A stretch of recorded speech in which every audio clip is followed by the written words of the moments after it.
Hi, this is Anna from ESGU, Emotional Support Group Unlimited. I came on earlier this week and I was obviously whining because it's so hot.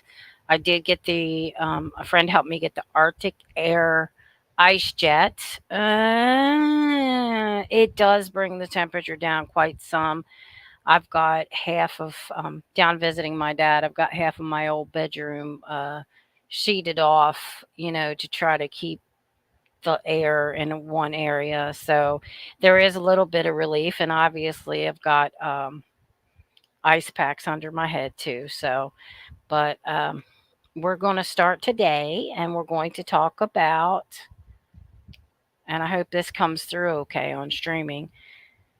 Remember earlier this week, I said you guys have to hear the stories. I haven't heard these stories, this video, in a while. I'll be updating these videos. But first thing I want to do is tell you what I've been through, and that video does. You just will not believe the crap that I went through in my 20s. And I will tell you 3 easy ways to prevent going through what I went through. But the first thing I want to do is I want to share the screen, and I want to show you as soon as I can figure out there. I think it's that one. Nope. Okay, here we go. And you can comment, wow, oh my goodness, what the heck? What were you thinking? I don't care. I've learned my lesson.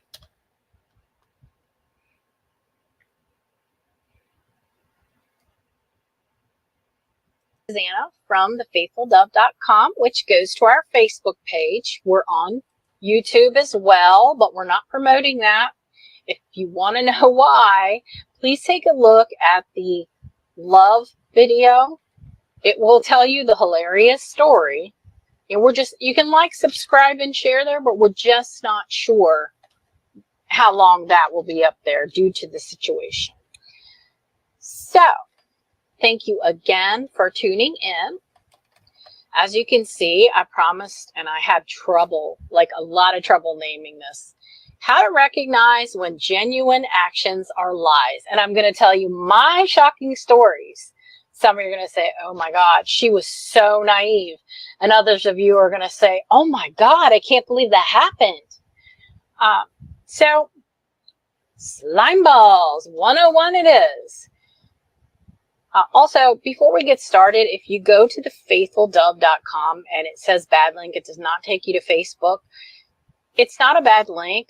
It's just a browser protection in some people's browser that's like trying to. Tragedy can motivate you videos so that you know why my heart wants everybody to share, like, follow, and share your favorite video to help other people who maybe just need a confirmation. They need to know they're loved. They don't feel alone. Once you see that video, you're going to understand why this is so important to me that this channel grows. Okay, well, as I promised, this week we're going to talk about how to recognize when genuine actions are lies. And you will not believe the things that I've been through. But first, some background. Oh, by the way, the only way to name a video about someone who would use a seemingly genuine action to create a lie is a slime ball. So we named it Slimeballs 101. I just wanted to say that this is an old video, so obviously do not go to thefaithfuldove.com because it's not there anymore.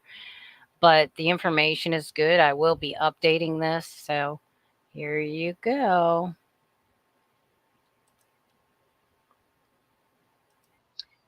Okay, little background. Met my high school sweetheart when I was 13. We were married 8.5 years, together 12. We just grew up and grew apart. So you can imagine after that, I was like an infant at dating.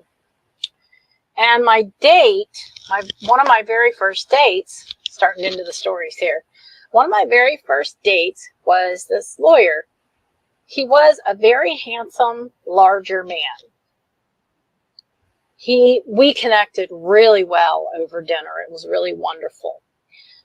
Note that he picked me up And what happened after was he was like, hey, let's go to the memorial under the bridge. I want to see the war memorial again. Okay, that's not what he wanted to do. And he climbed all over top of me. I couldn't get him off of me. It took 10 minutes to get him off of me. I'm so lucky, ladies, that I was not raped. Okay, that was in my late 20s. And I was very naive. I got him to take me home. Okay, ladies, you do not, or men, I don't care who it is, you do not have to put out because someone pays for dinner. Okay, and do not let them know where you live. This stuff is happening even worse nowadays. Do not let them know where you live until you've been dating them a while. Do not have them pick you up. Have your own transportation, your own money. Go Dutch the first time. Ladies, it's just not safe to be that one where I'm single and I can get a free dinner. It's not safe. What you can get is dead or raped or hurt really bad.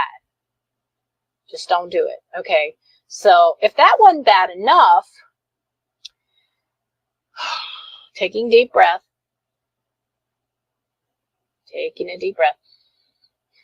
The second date, I dated him for a month and he said, I want to meet your dad. I'm very traditional. I want to ask for your hand. Okay, I'm fine with this. I'm very close with my dad and I trust in my dad's opinion. So we went to my dad's house. He shook my dad's hand, looked in his eye, and said he would like to have my hand. Not long after that, I found out he was married. Oh, okay. And if that wasn't bad enough, here's another one. A very cute Korean guy. Oh, he was gorgeous, successful, almost up to his PhD, his family, he had it going on. Well, he came over to my house on one of our dates, pinned me up against the wall, and tried to force me to do it with him because he said that he came up during a time, normally every day, that he,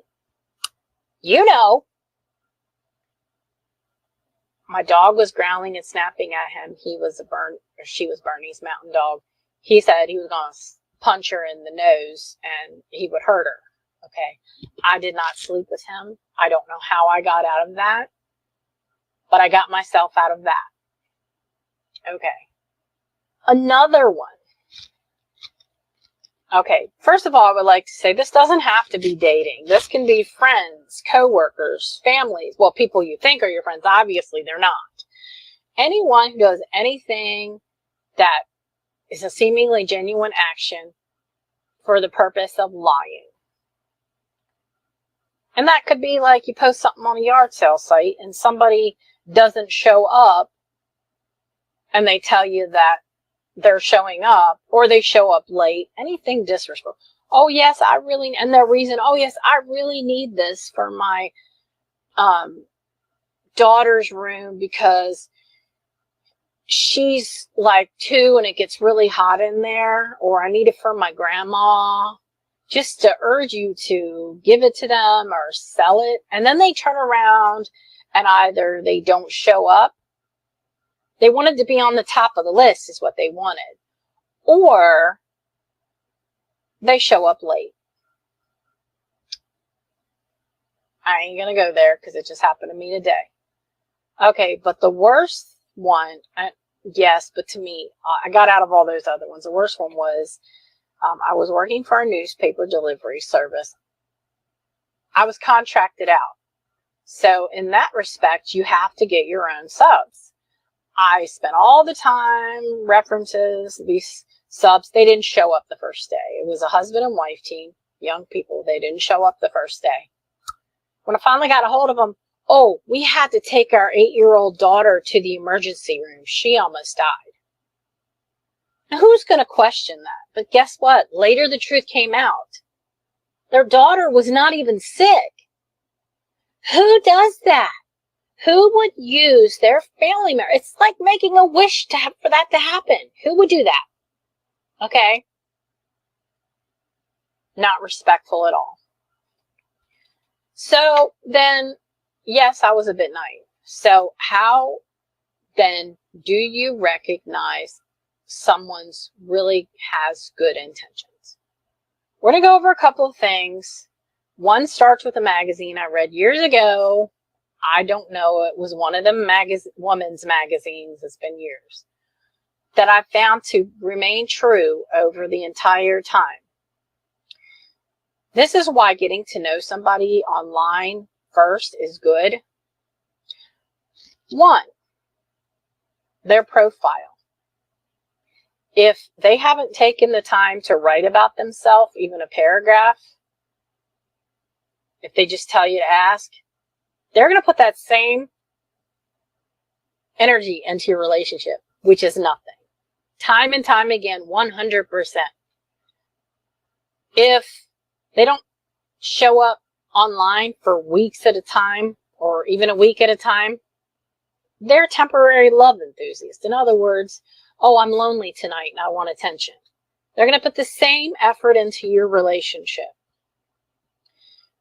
If, ladies, I don't care how cute they are, if they tell you in their profile, and guys, doesn't matter who, if they tell you in their profile, if they don't mention anything about wanting a serious relationship, they don't. If you ask them and they say, yeah, eventually, they don't. Okay? People, think about how we work as humans and the chemistry of our body and the chemistry of attraction. We are driven when we want something, when we want someone to go get it. We put effort into it. If they're avoiding you, but they say that they want to be with you,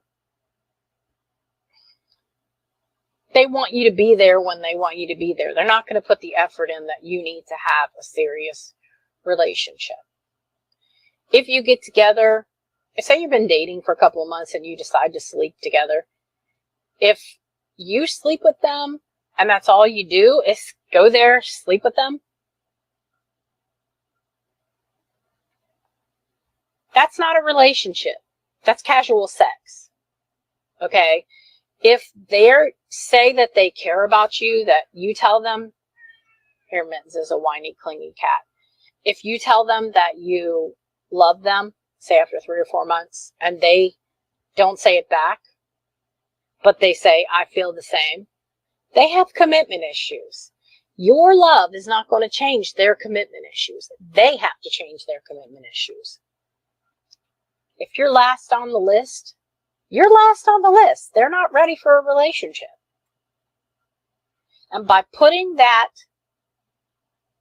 on a website or leading you on saying, I feel the same way,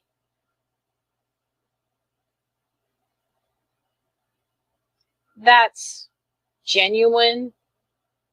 To me, that's genuine actions that are lies. Okay. But it's you who's lying to yourself if they say they don't want a relationship and then you're buying all the stuff that they start saying a month or 2 in, or that you think you can change them. You're lying to yourself. So don't lie to yourself either. Okay, now I really wish I could remember the magazine. It was really good. Okay, you're getting to know this person. And young people fall for this all the time. If they start talking about sex, brain switches to sex. You think that you get to, they'll just talk about something else, or they'll get to know you and things will be better. No, once they've set the word sex in their head, that's it. As a matter of fact, it's a known fact that people who talk about sex when they're getting to know someone, that's what's on their mind. And when they did a study in this magazine, they call you sexy. That's what they want, sex. They're not thinking of you relationship-wise, even if they say it. Now, let's go to, what about beautiful? What about pretty? Depends upon how and when they use it, okay? But if they can't get past getting to know you without saying or trying to get some, then their mind is on sex. Okay. So, say you, hold on just a moment, the cat is meowing. Okay. Think about how you feel when you first meeting someone. Everybody's a little nervous, and the more important it is to you, you're going to be nervous. If you meet someone and they are way too confident, then I mean, like, literally, they are like way too confident. And they're faking. They're not doing a genuine action if they're way too confident, but they're trying to be genuine. They're trying to do it. If you think about how you felt when something's really important to you, you're a little nervous, you may be a little distracted. I'm told that people's eyes, when they're really, really into you, especially the guys, their pupils will get bigger. Of course, I don't know if you want to get all up in their grill to check that. What else? Nervousness. They may have sweaty palms. They say that's guys. They may be looking everywhere else but you. They may be looking at you for a little too long, hopefully not creepily. They're not groping you. They're not touching you inappropriate. They're not speaking inappropriate to you. And they're not trying to convince you of anything. When people first meet people, even when they have the chemical attraction, the chemistry between them, even when they feel spiritual connection on the first date, are cautious. The human side is cautious. Okay? So they're not gonna tell you they love you. They're not gonna say stuff like, I can see a future with you. They're not going to do any of this stuff seriously. Okay? They're not like when you get further down in your relationship, what is it, usually 3 months before people tell each other they love each other, or longer. Don't take me for that. Everybody's different. Depends upon how long you date. But if they're telling you they love you right away, they're creating a genuine action, playing on your emotions, which is a lie. Okay? Can you love someone at first sight? Yes, you can. Okay? There are other people out there who don't believe in that. Being an empath, I know it can happen. The difference is no one's going to tell you that right away. Okay? So they're going to be like on the air caution, because the real guy and the real girl, the real guy's got ego. He doesn't want to say something first. The girl's pride, they don't want to say something first and take a chance of being rejected. Think about it. And as you get older, that gets no easier. So, are there really any true, genuine ways to know that a guy and a girl, whomever it is, have true intentions towards you? No. Actions don't speak louder than words, or maybe they do, but a lot of people are lying, and more people are bold-faced now. Bold-faced lying. The only true test of intentions is time. How are they reacting over a period of time? How do I say this? When you get through the honeymoon phase where you're all happy and giddy because the endorphins in your head are, really happy, and the serotonin levels are making you dance on the clouds, which is usually anywhere from 3 to 8 months. For most people, it should be around 8 months to a year. But the biggest thing that people do that are naive, like I used to be, is they fall in love because they put the person almost immediately in their head in a relationship. And the number one call I get is, I just went out on a date with this guy. Is he my soulmate? Uh, well, I'm glad you had a nice time and he was a gentleman, but even if he is your soulmate, if his human side doesn't act on it, it can screw it all up. So it's too soon to tell. May just be someone who's there to learn a lesson from. And also, you want to see my love video for uh, how to find out what the person is, or if they're a soulmate, if they're twin flame mirror, or if they're a karmic twin flame. Okay, I want to stop that right there. If you guys want to see any more, there's about 10 minutes left, and I'm practicing shortening things. That's my number one advice from the experts, my dad, everybody. Shorten it.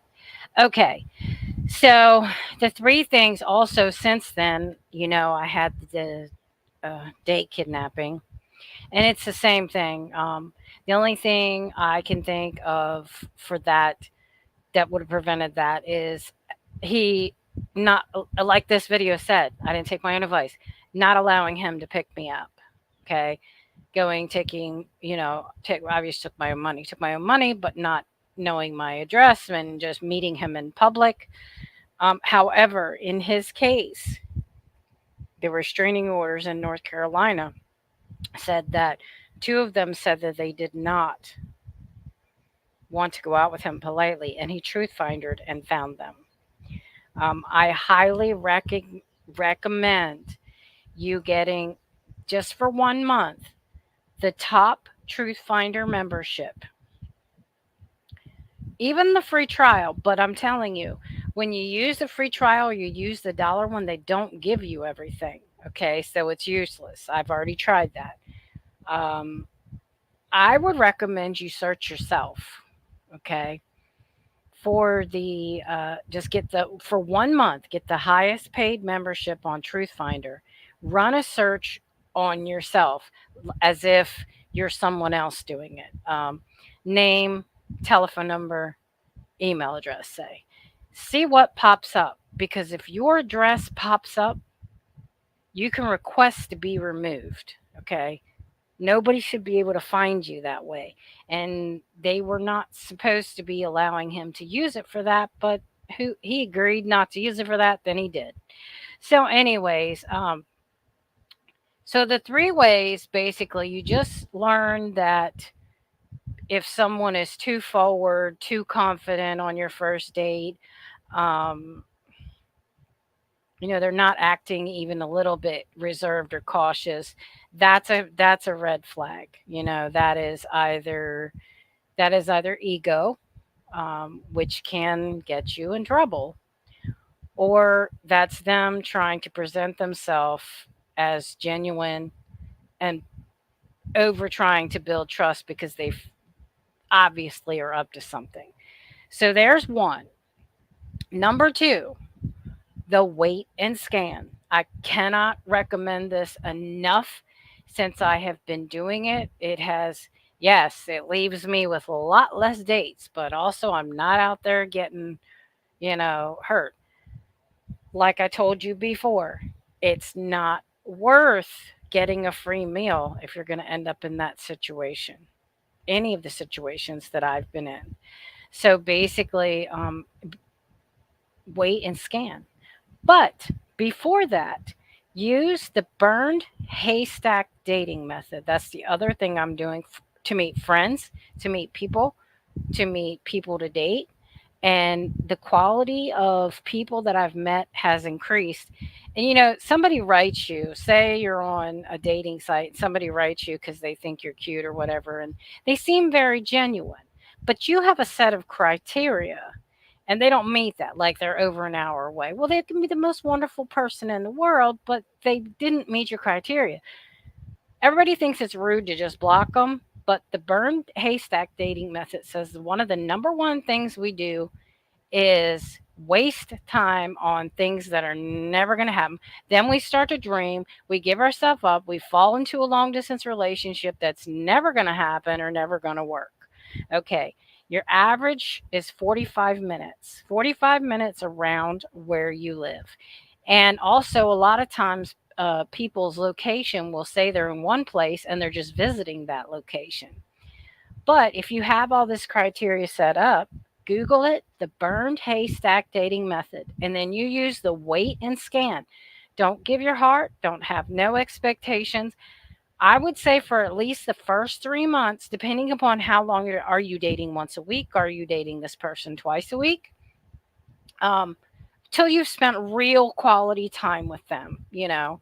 And obviously, don't go to their house when you first meet them in public. I prefer taking a friend or having a friend sitting in the restaurant watching out for you. Okay, I my policy now is to always send a picture, the cell phone number, and any information that I can get on the person to one of my friends. Okay, and they're a speed dial away. Okay. Um, that is it. Okay. That's it. That's it. You know, time for the genuine actions. Okay. That's what the wait and scan is for. You're going to find out if these people are who they are over time, because don't count on anything for the first 3 to 4 months because we're all high on endorphin levels. Cloud nine is not real love. It feels so beautiful, but a lot of relationships fail because during that time we feel so elated. We're not allowing the person to be who they are, and then suddenly we come down off of that. Everything is regular, and we're like, whoa, I don't feel like that high cloud nine feeling anymore, so I must not love them. Okay. It's too soon to tell. Okay. Because some things are meant to get you together, but your physical status has to keep you together. And remember, it's always the actions over time. Okay. It's always the human side. No matter how good you feel about their potential, do not romanticize them. Do not stop yourself. I used to do this all the time. Oh my God, we just had the best month of my life. Oh, and then I start to dream. No, don't do that. It never ends up in being reality. So, um, let the person show you who they really are. Take that time. Trust me, it's worth it. It's worth it if you're just dating for fun. It's worth it if you're making friends. It's worth it if you're networking. It is just worth it because the people in your life have to be quality. And especially, you can prevent getting hurt physically, mentally, in every way if you wait and scan. Burned haystack dating method. Wait and scan. Let them show themselves. Genuine actions over time. Do not allow any dreaming or expectations to occur before 3 to 4 months. That's it for this evening. Except for I wanted to say this really quickly. We're going to start doing the purposeful gratitude again. Think we can all use it. And it worked for me a long time ago. And I got halfway through the book with you guys and I didn't say it. So, purposeful gratitude is aligning gratitude to relieve stress. What happens is, let me just pull that up for you real quick. Um, let me pull that up for you really quick. I'm working on a weight bench here in my computer, so it might take me a little. Okay. Basically, and this works because one day I was in a really crappy mood and I did this and reading the verse, and then it's inspirational verses and it asks you questions. And then you're like, wow, all of a sudden you realize the crappy day you think is 100% crappy has not been 100% crappy. And your life is not 100% crappy. And you start changing things, your mood changes. I can be the most negative person on the planet. I know I'm a perky optimist, but lately I have been. And this has brought me back from that. So, okay, I'm going to start doing this once a week. Okay, I'm going to start with these and I'm going to add more. Okay, week 1, finding the gratitude and lesson in making mistakes. So, right now, I want you to be thinking because I'm going to pull this up next week and I'm going to ask you, say around Wednesday, what mistake have you made that gave you an appreciation for the lessons it taught you? Okay, and then you can post it in comments or you can send me a message. Again, ignore faithfuldove.com. That's old stuff. What mistake have you made that gave you appreciation for the lesson it taught you? Okay. What did you do wrong that you learned from that now has created an aha moment? Okay. Think about that. And you can answer now or you can answer Wednesday, but I'm going to post that. This is Anna from Emotional Support Group Unlimited. I am wishing you a beautiful week. I am still here at my dad's. Tuesday will be moving to my 6 month to a year place. I'm not really sure how long I'm going to be there. Then I'm going to be trying to move back to where I was, and I'll tell you why in another post. Like, subscribe, and share. Thank you. Bye.